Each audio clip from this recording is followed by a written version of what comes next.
Nawawala-wala ba lamig ng aircon mo? Baka ito lang sira, ayusin natin, panoorin mo.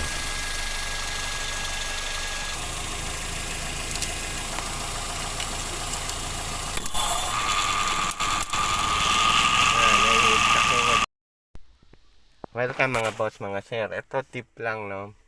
Summer ngayon, di ba, mainit. So, itong Vios natin na Rubin, ginamit natin. Medyo malamig siya nung una.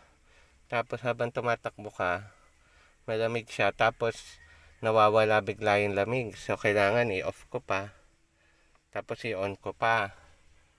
So, pag silip ko, pag nawala yung lamig, hinihinto ko, sinisilip ko, hindi umiikot yung magnetic clutch ng compressor. So, ngayon, luma naman na kasi to. So, may spacer kasi yun.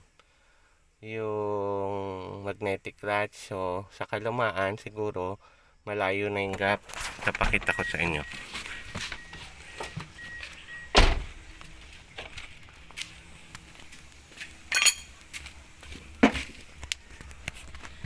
Yan, yung gap na yan, oh. Malayo na. So, tatanggalan lang natin ng spacer sa loob. So, ito, luluwagan mo lang to. Gis. Tapos, tukuran mo lang dito. Ayan, sa ganito. Para tanggal na yung gis. Ito, nalawagan ko na to eh.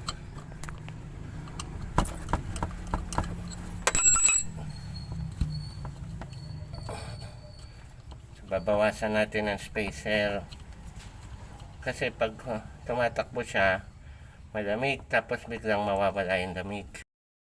So ito, no, alisin natin, mahirap lang alisin. Yan. Tapos ito yung washer nya, yan, binawasan natin, tapos may washer pa siya sa loob. Kabit natin, no.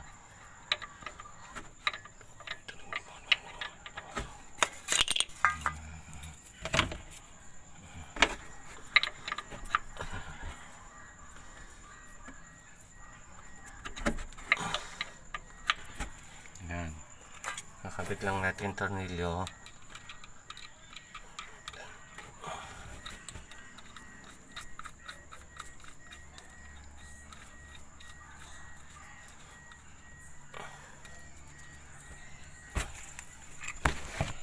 Pitan natin ng bahagya.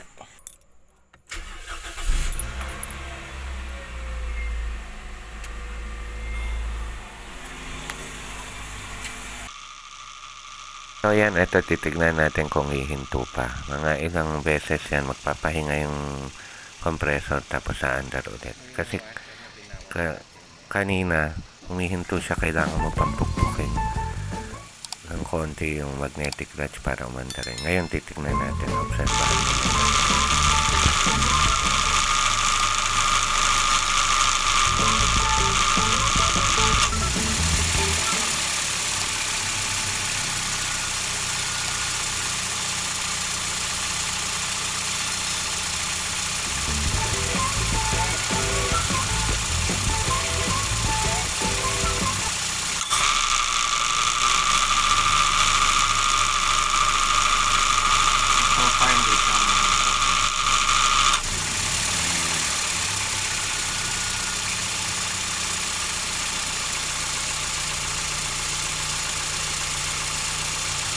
Salang ng lubricant yung kaya tumutulas pa naman.